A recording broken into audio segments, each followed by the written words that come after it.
Graça e paz, igreja.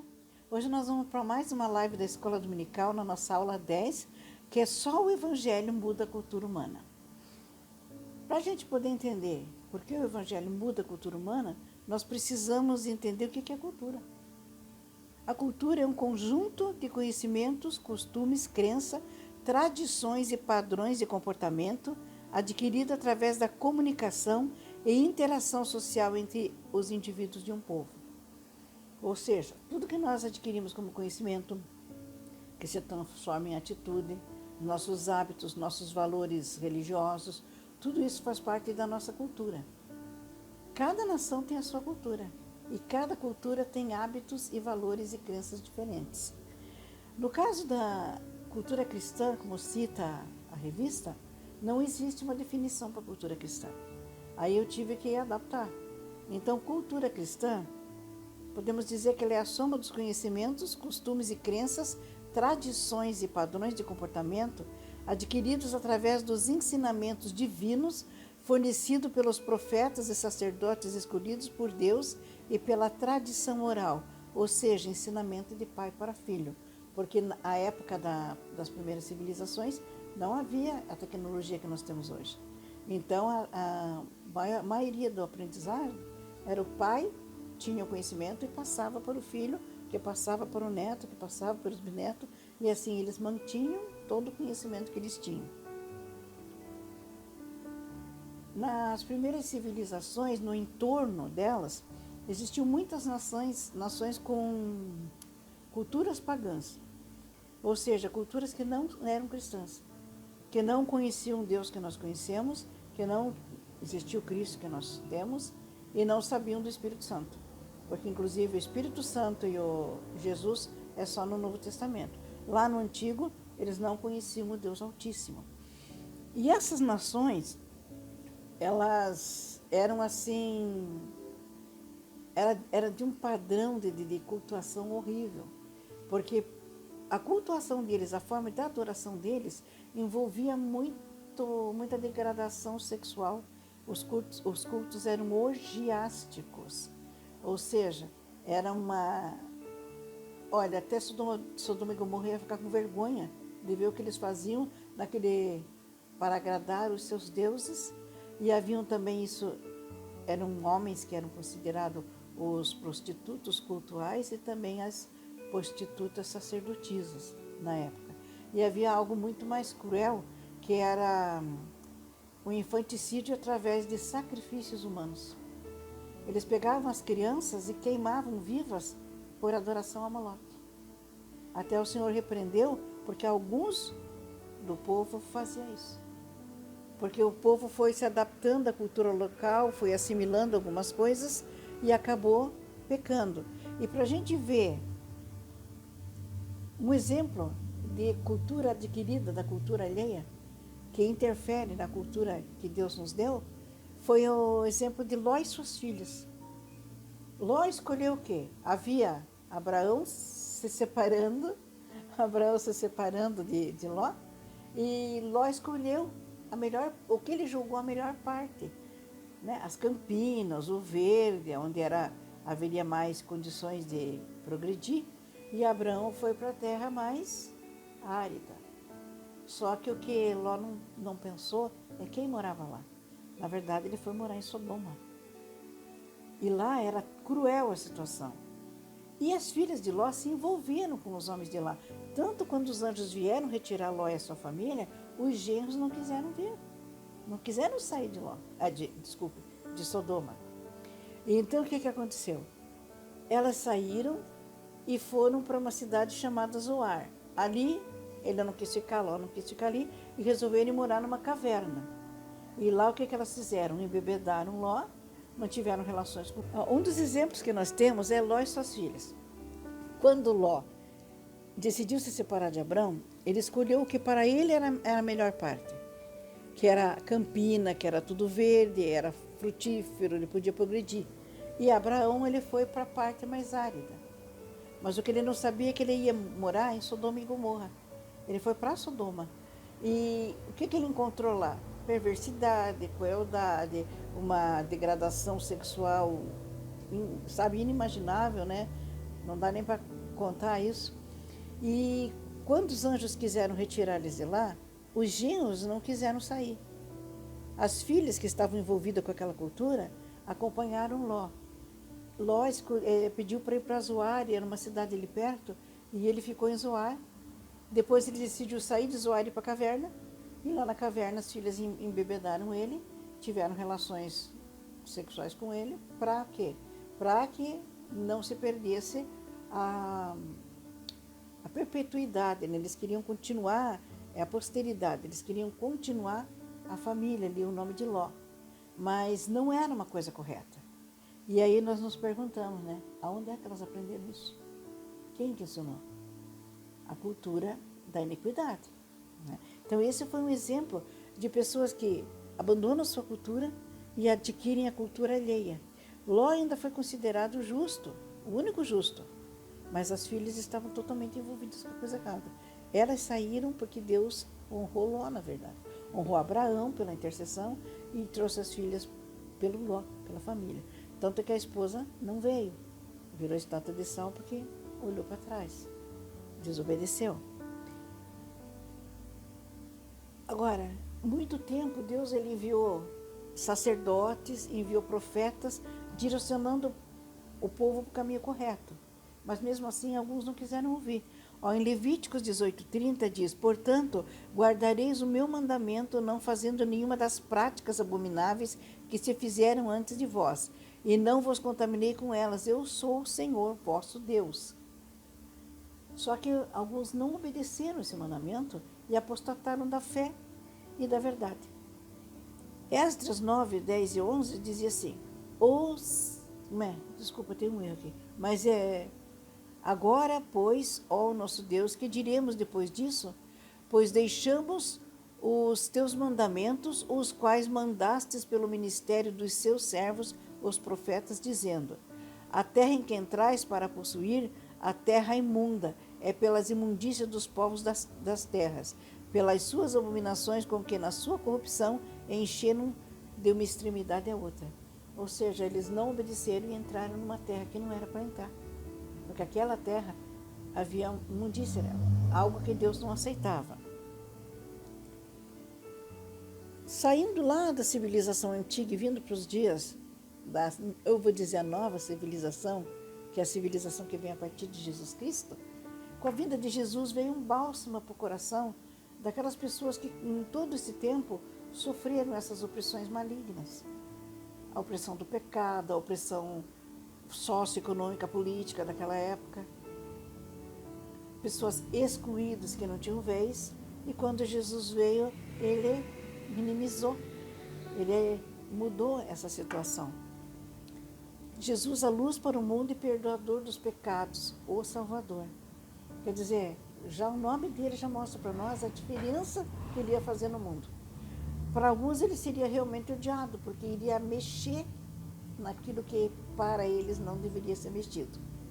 Ou seja, eles tinham um sistema de governo, um sistema de tratamento das pessoas, e Jesus mudou tudo isso. Então, vamos aprender um pouquinho mais. Dentro dessa cultura que Jesus trouxe, ele trouxe ensinamento para o povo, ensinamento libertadores, firmes, fazendo renascer a esperança do povo e também dos gentios. Ou seja, Jesus trouxe um renovo espiritual. Porque a situação pode estar difícil, seja socioeconômica, política, mas se nós estivermos firmados naquilo que nós acreditamos e por ele ser dirigido, pelo Deus que nós acreditamos, não nos abalamos com as circunstâncias, permanecemos, continuamos fiéis. E a nossa esperança nos moverá, nós não vamos regredir. E ele trouxe esse renovo. Jesus realmente trouxe, digamos assim, uma água nova para o sedento no deserto das opressões. O que Jesus trouxe em termos religiosos? Jesus trouxe o perdão para o pecador. Eu não vou ver todas as histórias, eu vou dar alguns versículos para ver onde que vai encontrar. Em Marcos 2,5 diz: e Jesus, vendo-lhes a fé, disse ao paralítico: filho, perdoados estão os teus pecados. Jesus trouxe o quê? Perdão. Antigamente, o que tinha que se fazer? pegar uma pombinha, pegar um animal, ir lá e matar. O animal pagava pelos nossos erros. Mas com Jesus ali, que já veio, né? Porque Jesus veio em forma de homem, mas era Deus, e ele tinha o poder de perdoar os pecados. Ele ia pagar o preço por isso. Então ele podia perdoar o pecado. Ah, mas ele não tinha morrido ainda, não tinha ido para a cruz, ele não tinha ressuscitado. Ele era Deus assim mesmo. E ele já... É aquilo que a gente fala, o tempo de Deus não é o nosso. Quando ele falou que Jesus viria o libertador, já estava tudo pronto. Nós íamos passar pelo processo. É que nem o fim da história, né? Vai vir o anticristo, vai fazer a bagunça dele. Aí o que acontece? Está escrito que ele cai, que ele perde, que Jesus vai trazer a nova Jerusalém, e todas essas coisas já aconteceram para Deus. Para nós é só o processo. Porque Deus é atemporal e nós temos que seguir o nosso tempo. Outra coisa que ele trouxe foi cura. Mateus 19, 1-2. Aconteceu que, concluindo Jesus esses discursos, saiu da Galiléia e dirigiu-se aos confins da Judéia, além do Jordão, e seguiram muitas gentes e curou-as. Lucas 7, 21. E na mesma hora curou muitos de enfermidades, males e espíritos maus, e deu vista aos cegos. Quando a gente fala em cura, gente, Jesus ele fez cura física mesmo. Ele fez paralítico andar, ele fez cego ver, ele fez surdo ouvir, homem da mão mirrada, ele fez a mão voltar ao normal. Quando cortaram a orelha de Malca, ele foi lá e consertou. Deus fez curas físicas, mas ele fez curas espirituais também. Porque quando nós estamos em pecado, nós estamos com a alma enferma. E quando veio o perdão dos pecados, a nossa alma foi curada. Fomos sarados por ele, curados espiritualmente. Fomos limpos também pela sua palavra. E ele trouxe também libertação. Marcos 9, 25, 27 diz: E Jesus, vendo que a multidão concorria, repreendeu o espírito imundo e dizendo-lhe: Espírito mudo e surdo, eu te ordeno, sai dele e não entres mais nele. E ele, clamando e agitando com violência, saiu e ficou o menino como morto, de tal maneira que muitos diziam que ele estava morto. Mas Jesus, tomando-o pela mão, o ergueu e ele se levantou. Olha que interessante.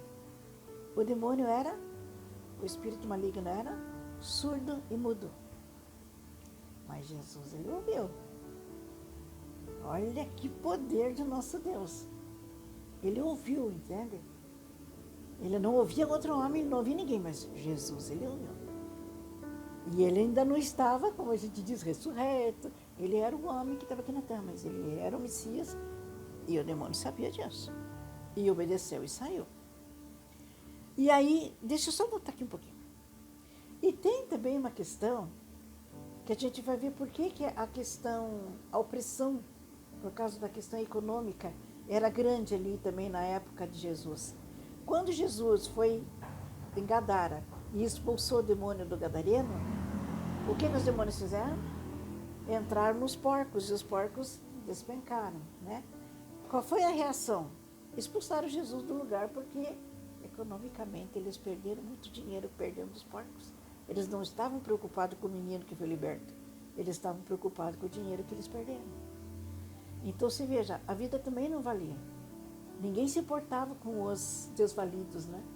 Jesus é que veio fazer isso por eles e por nós. Aí, outra coisa que ele trouxe com essa mudança, outra inclusão religiosa, foi a vida eterna. Por quê? Porque foi uma promessa que ele nos fez, está em 1 João 2,25. E depois, para quem? João 10, 27 e 28. As minhas ovelhas ouvem a minha voz. Eu as conheço e elas me seguem. Dou-lhes a vida eterna e nunca hão de perecer, e ninguém as arrebatará da minha mão. A vida eterna é para quem? Para as ovelhas do Senhor, para aquele que tem Ele como o único e suficiente Salvador. Se alguém está assistindo em casa e não tem, busca conhecer o Senhor, aceite Ele como Salvador, seja a ovelha dele, aprenda a palavra, viva a palavra e receba dele a vida eterna. E também trouxe a paz, mas não a paz que o mundo dá, porque a paz que o mundo dá é uma falsidade, na verdade. Ela não existe. Por quê? Porque a paz é atributo de Jesus, ele é o príncipe da paz. Paz verdadeira só Jesus pode dar. Então, deixo-vos a minha paz vos dou. Não vou lá dou como o mundo a dá. Não se turbe o vosso coração e nem se atemorize. Mas isso Deus nos dá, mas manda a gente também ter paz com os outros. Porque em Marcos 9:50b, deixa eu explicar por que B. Quando tem uma ou duas frases num versículo, são 3 frases, uma atrás da outra, e você quer usar uma, ou você usa ou A, se é a primeira, B, a segunda, ou C, a terceira. Então, no caso B, é porque é a segunda parte do versículo. Marcos 9:50b diz, tenham paz uns com os outros. Só deixa eu fazer uma correção. Eu sou disléxica. Então, eu misturo as coisas. Então, não é tenhas, é tenham paz. Aí nós vimos um pouquinho na aula, mas é bem isso aí. Eu sou disléxica e eu confundo bastante as coisas. Outra coisa que Jesus nos ensinou foi respeito pelas coisas de Deus, que é uma coisa que hoje nós precisamos. Lucas 19:45, 46, quando Jesus entrou no templo, eles estavam fazendo o quê? Vendas, comerciando animais, fazendo comércio. E o que ele fez? Passou chicote em todo mundo. E disse assim, ó, a minha casa é casa de oração, mas vós fizeste delas covil de salteadores. Salteadores eram o quê? Ladrões. Então, tudo que se vendia ali, possivelmente não havia nada de correto no valor do que eles estavam cobrando. Senão, Jesus não chamava eles de salteadores. Porque Deus é fiel. Deus não inventa coisa. Né? Deus não faz julgamentos assim, precipitado. Deus conhece os corações. Ele conhece as atitudes. Então, quando ele fala, aquilo é a verdade. Isaías 56:7. Também os levareis ao meu santo monte e os festejarei na minha casa de oração. E os seus holocaustos e os seus sacrifícios serão aceitos no meu altar, porque a minha casa será chamada casa de oração para todos os povos. Uma ordem que Deus chamou a igreja de casa de oração. Algumas pessoas ficaram um pouco chateadas comigo com essa história de Facebook, agora não tenho postado mais nada. Mas era um tal de, a igreja de Deus é o hospital. A igreja de Deus nunca foi hospital. O hospital é Santa Casa da Misericórdia. A igreja de Deus é casa de oração. Jesus é o médico dos médicos, mas a igreja de Deus é casa de oração. Então, muita gente se fundamentou nesses posts para achar que pode vir e continuar do jeito que estava. Mas não deve. Porque a palavra de Deus, ela é transformadora. E quando nós levamos a sério, nós temos uma transformação muito grande. Grande mesmo. Deus nos faz crescer de uma maneira que até mesmo nós nos espantamos. A gente muda, a gente amadurece espiritualmente. Se éramos tristes, Deus nos traz alegria e assim vai. O que não tem conhecimento, busca, recebe. O que não tem sabedoria, busca, recebe. Então, a casa de Deus, nós precisamos aprender a respeitá-la. Foi o que Jesus nos ensinou, a respeitar a casa do nosso Pai. E em termos de relacionamento, o que Jesus fez pelos relacionamentos? Será que ele fez alguma coisa? A palavra de Deus nunca volta vazia, né? Ensinou amor a Deus e ao próximo. Marcos 12, 29 e 31. E Jesus respondeu-lhe, o primeiro de todos os mandamentos, ouve, ó Israel, o Senhor nosso Deus é o único Senhor. Amarás, pois, ao Senhor teu Deus de todo o teu coração e de toda a tua alma e de todo o teu entendimento e de todas as tuas forças. Este é o primeiro mandamento. Então aqui nós aprendemos o quê? Amar a Deus, a respeitar e amar a Deus. E segundo, semelhante a este, amarás teu próximo como a ti mesmo. Não há outro mandamento maior do que estes. O segundo é aprender a amar o próximo. Por que não há um mandamento maior que esse? Amar a Deus acima de todas as coisas e o próximo como a ti mesmo. Porque quem cumpre esse mandamento, cumpre todos os outros. Cumpre todos os outros. Eu não quero, por exemplo, amar o próximo como a mim mesmo. Você quer morrer? Então não quer morrer, não quer matar o outro também, porque não matarás. Você não quer ser roubado, você não vai roubar o outro, porque você sabe que é o que sofre quando rouba. E aí você passa a ter empatia e ter um comportamento mais fiel a Deus. Então, quem cumpre esse mandamento, ama a Deus, respeita a Deus, você já tem em Deus um amigo. Né? Porque Deus honra aquele que o serve corretamente. E daí, amarás o teu próximo, você vai ter família, vai ter amigos. Ele ensinou unidade. Efésios 4:3, procurando guardar a unidade do Espírito pelo vínculo da paz. Quem é a paz? Ele mesmo. João 17:23, eu neles, tu em mim, para que eles sejam perfeitos em unidade, e para que o mundo conheça que tu me enviastes a mim, e que o que os tem amado, a eles como me tens amado a mim.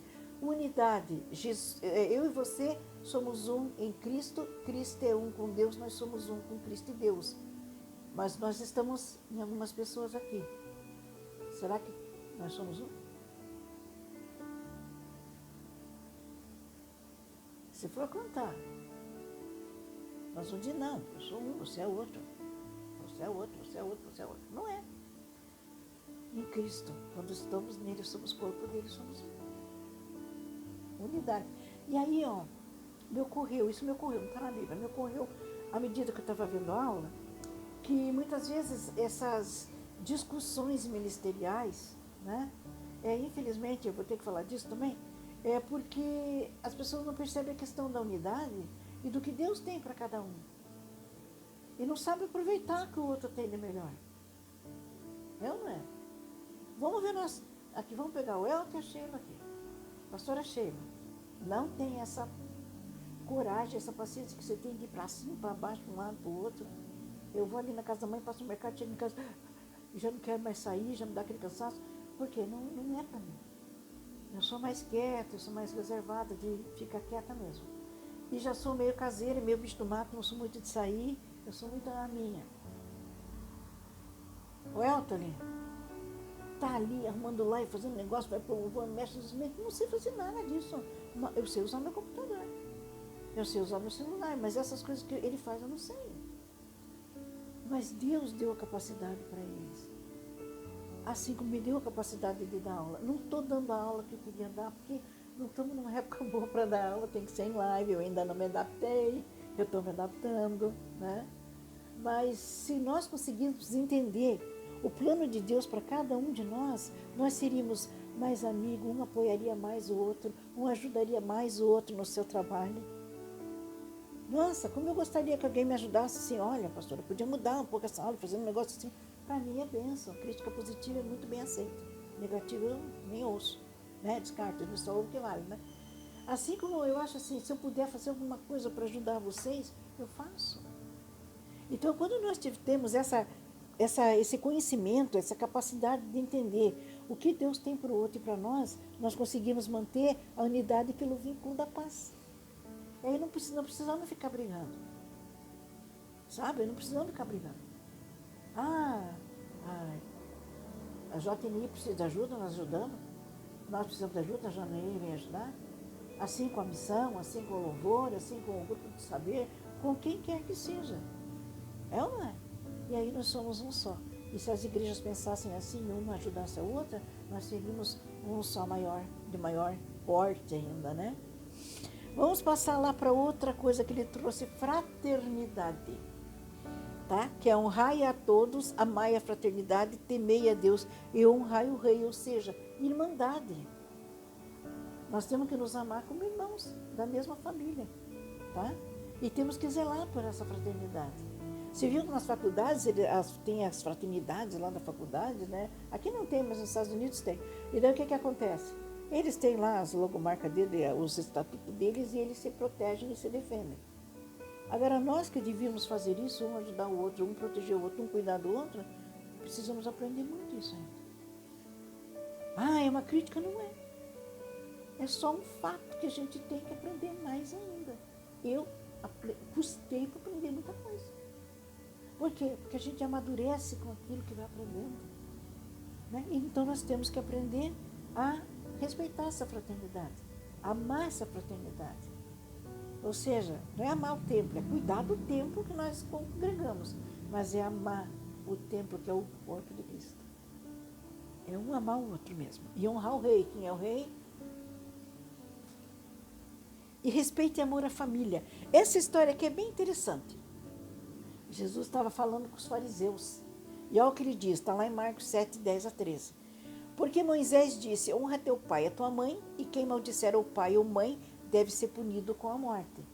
Porque diz mesmo, ama teu pai e tua mãe, né? E terá longos dias. Né?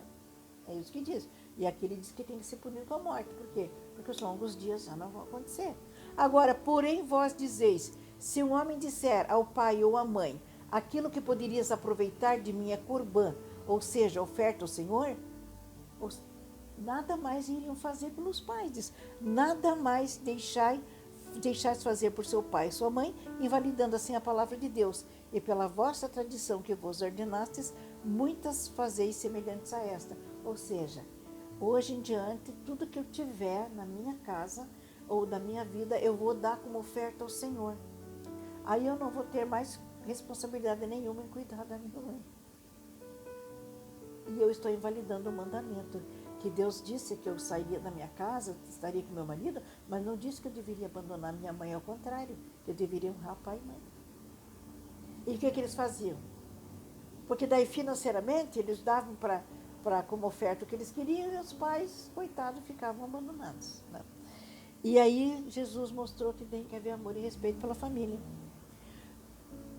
O que mais que ele ensinou nesse relacionamento? Ensinou a perdoar. Ele nos dá o perdão, mas ensinou a perdoar. E a Bíblia é clara que quando a gente não perdoa, não somos perdoados. Agora, Lucas 17, 3 a 4. Olhai por vós mesmo, e se teu irmão pecar contra ti, repreende-o.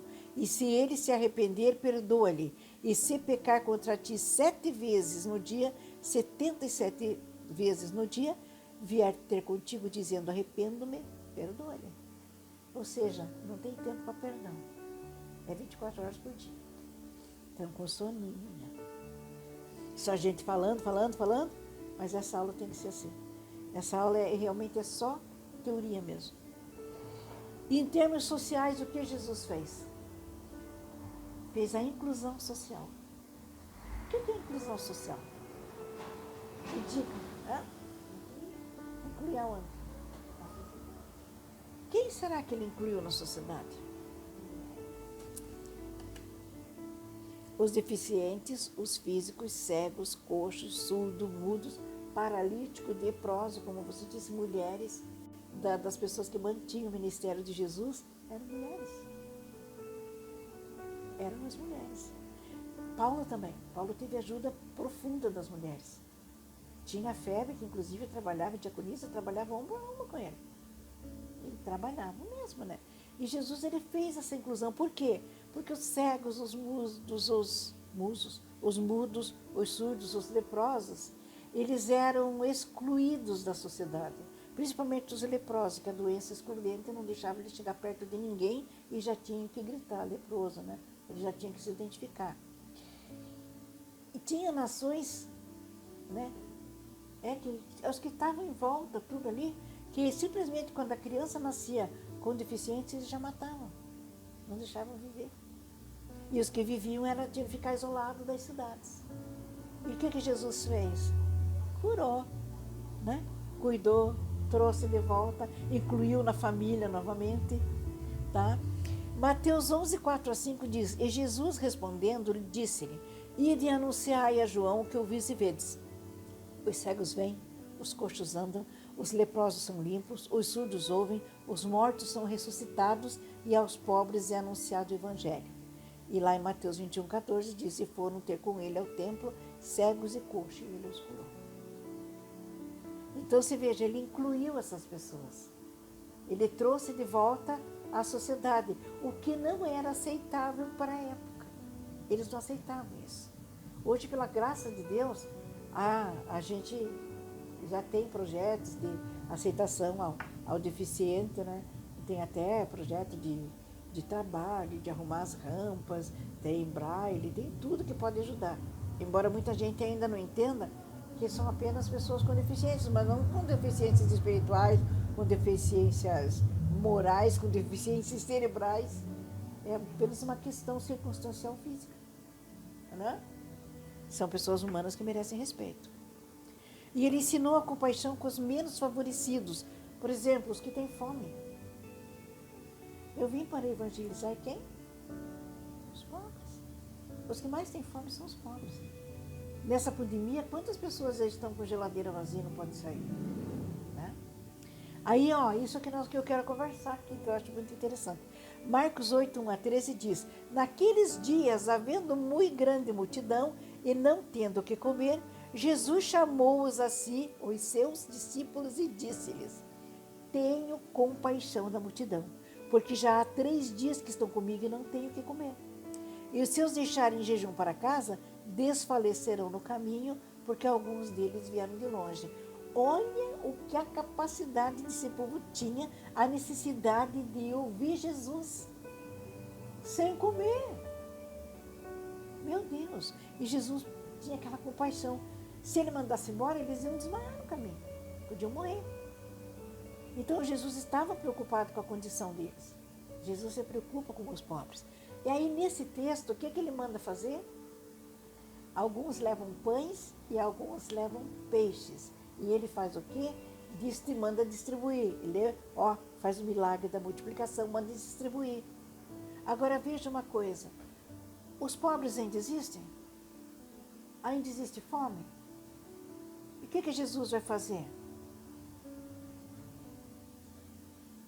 Vai pegar os teus peixes, os teus pães, os meus peixes, os pães dos outros irmãos e vai multiplicar e vai alimentar. E espiritualmente, sim, fisicamente também. Mas ele não vai vir aqui fazer isso, é nós que temos que fazer.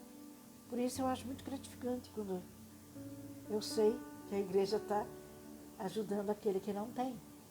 Isso é gratificante, porque nós estamos fazendo exatamente o que Deus disse. Eu tenho compaixão do povo. E nós temos que ter essa mesma compaixão. Né? E aí ele resgatou vida reta para os que cometiam erros. Aí a inclusão de uma mulher. Por quê? Porque João 8, 10, 11 diz: Endireitando-se Jesus e não vendo ninguém, mais do que a mulher, disse-lhe: Mulher, onde estão aqueles teus acusadores? Ninguém te condenou. E ela disse: Ninguém te condenou? E ela disse: Ninguém, Senhor. E disse-lhe Jesus: Nem eu também te condeno, vai, não peques mais. Ou seja, estava todo mundo ali para apedrejar uma mulher pelo adultério. E Jesus, escrevendo na areia. O que será que ele estava escrevendo?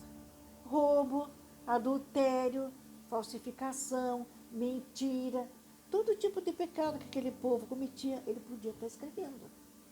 E quando ele disse: Atira a primeira pedra aquele que não tiver pecado, possivelmente os pecados estavam todos escritos ali na areia. Quem teria coragem de atirar a pedra? Todos estavam em pecado. Não atirou a pedra aquele que não tinha nenhum pecado. Então, ninguém atirou pedra, todos estavam em pecado. E Jesus simplesmente perdoou aquela mulher e a incluiu de novo. Porque se você veja, os outros têm pecado cobrando o pecado de uma outra pessoa. Mas eles estavam em pecado. Pastora Sheila, dá um café para ela. Então você veja a importância da inclusão social que Jesus fez.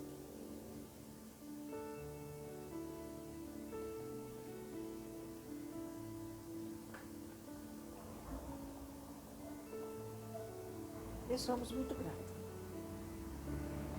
É que vai faltando palavra que eu falo. Ai, coisa boa. Jesus também, na inclusão social, ele valorizou as crianças. Lucas 18, 15-17, e disse: E traziam-lhe também crianças para que eles a tocassem. E os discípulos, vendo isso, repreendiam-nos. Jesus, chamando-os para si, disse: Deixai vir a mim os pequeninos e não os impeçais, porque dos tais é o reino de Deus. Em verdade vos digo que qualquer não receber o reino de Deus como uma criança, não entrará nele. A criança, ela é autêntica. O que ela pensa, ela diz, ela faz, entende? Até uma determinada idade recebe tudo como verdade. Né? E hoje, o que é hoje, não, também na época, né? Não havia um respeito pelas crianças. As crianças eram deixadas de lado. E às vezes sacrificadas, né? Há uma cultura anticristã que falta com respeito com as crianças. Matam, abusam, fazem uma série de situações cruéis com elas. Mas isso, ó, até muita gente vai jogar pedrinha também em mim, bem-vindas pedrinhas, vou fazer um castelo. Mas a ideologia de gênero, na verdade, ela afasta as crianças de Jesus para que elas não cheguem àquele que disse, não as impeçais, porque o reino de Deus é nelas. Nós temos que ser como elas e entrar no céu como elas. Então, se eles fecharem e as crianças não receberem a palavra de Deus e receber a palavra de uma cultura anticristã, nós não teríamos o que no futuro? Cristãos. Essa cultura nós vamos falar aqui um pouquinho só no final. Com o testemunho de Jesus, ele estabeleceu um comportamento elevado, uma cultura de vida saudável. Cultura que ama, que é amado, que ensina, que é ensinado, que aprende, que respeita. Uma cultura que valoriza os desvalidos, mas não desrespeita quem está acima. Perfeito, né? Se nós conseguirmos manter essa cultura, é perfeita. Acho que nós conseguimos, porque senão Deus não teria dito, né? Jesus não teria dito lá que nós temos que ser perfeitos, como perfeito é o nosso Pai que está no céu. E algumas pessoas não acreditaram nele e continuaram a viver a vida de antes. Algumas pessoas hoje não acreditam nele e continuam a viver a vida de antes. Mas os que creram nele permaneceram mantendo vivos os mandamentos divinos, deixando seus ensinamentos como herança aos descendentes que seguem Cristo até hoje. Um exemplo de ensinamentos herdados, vocês sabem? Lá do Novo Testamento. Eu não vou ler todo o versículo, mas em 2 Timóteo 1 a 5, Paulo ele fala com Timóteo.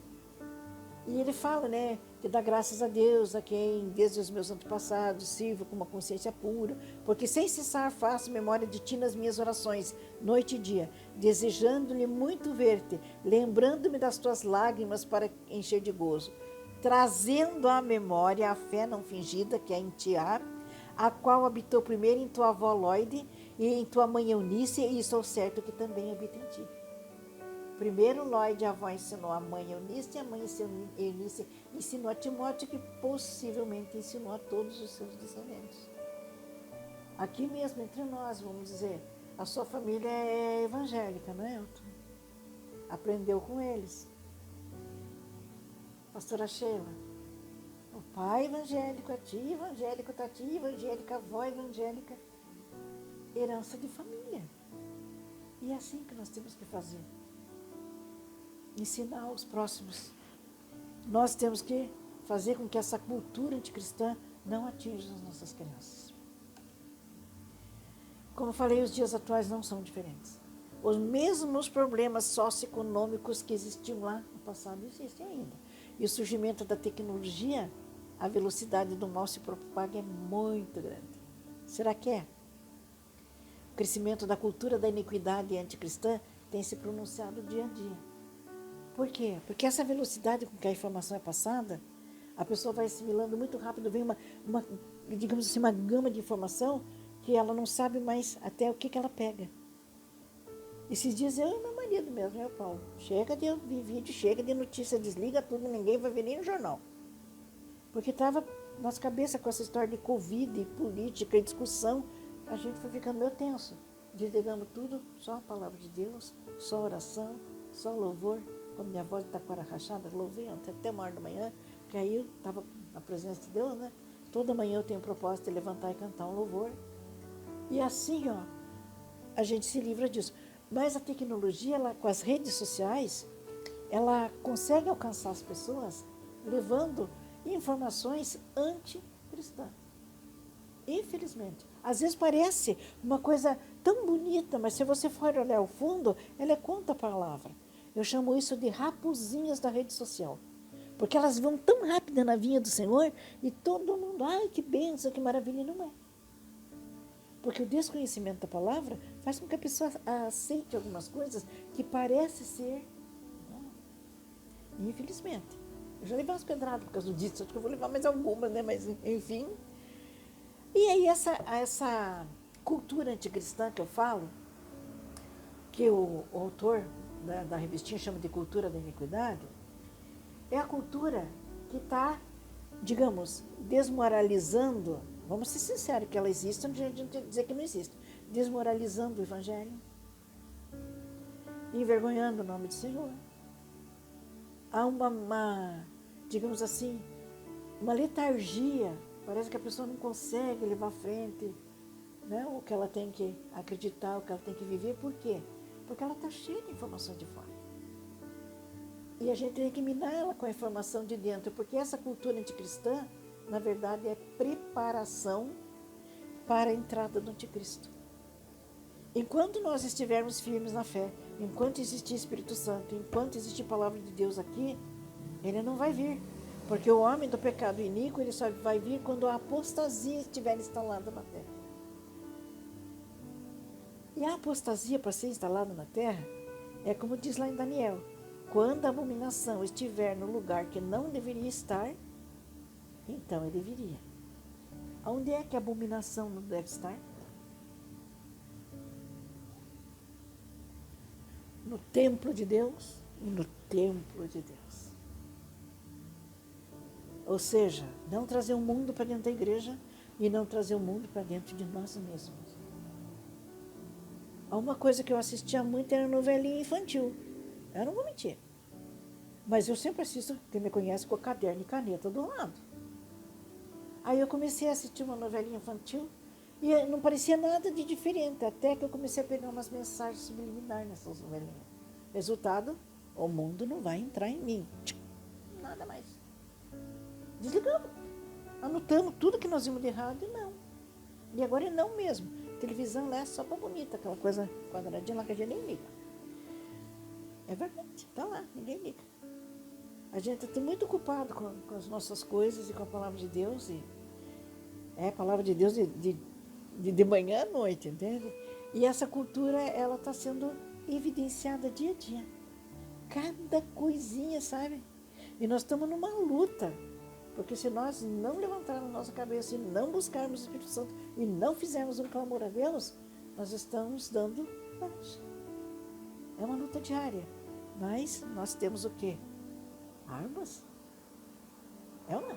A palavra é uma arma, o louvor é uma arma, oração é outra arma, obediência é outra arma. E, enfim, atualmente os problemas culturais, sociais e espirituais de antes são os mesmos de hoje. Tem morte, homicídio,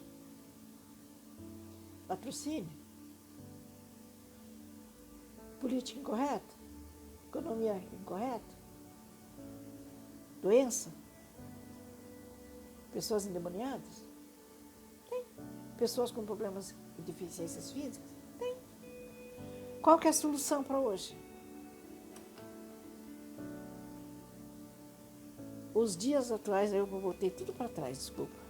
Eu fazendo as coisas. A solução permanente é permanecer Jesus. Veja, nós temos com os mesmos problemas de sempre. E Satanás ainda é o mesmo. Mas a solução ainda é a mesma, é Jesus. E essa ninguém derruba. Eu digo porque Marcos 13:31, passará o céu e a terra, mas as minhas palavras não passarão. Vai passar até a hora da iniquidade, o homem da iniquidade, a própria iniquidade, mas a palavra de Deus permanece para sempre. E é aí que nós temos que nos firmar, na palavra de Deus. Avaliar que a nossa cultura, para nós, ela é indispensável, ela é perfeita. Tá? E não nos digamos assim, nos dispormos a adquirir, ou então nos descuidarmos e adquirirmos hábitos e culturais que não são agradáveis ao Senhor. Aí nós temos uma mudança de vida na nossa vida. E como eu vivo dizendo, buscando de Deus um grande avivamento, eu acho que quando a gente começar a ter em nós mesmos uma mudança, uma cultura cristã aprazível a Deus, o avivamento vem. Lembro não sei porque Deus me tocou nisso, eu sempre que me toca, eu não posso deixar de falar, depois eu ponho em casa. Quando lá no Egito, eles estavam oprimidos pela situação da escravidão, chegou um tempo que eles fizeram o quê? Eles clamaram a Deus. Nós não estamos numa situação diferente hoje. O que é que está faltando? aclamar o Senhor. Tá bom? Não estava no contexto da aula, mas é o recado dessa manhã. Deus abençoe. A próxima aula nós vamos falar do anticristo. E essa semana seja uma semana de vitória, seja uma semana guardada pelo Senhor, coberto com o sangue dele, e que, para nossa alegria, ele traga novidades boas. E que as ruins que possam surgir, nosso espírito já esteja preparado por ele, porque nele somos mais que vencedores. Amém? Deus abençoe.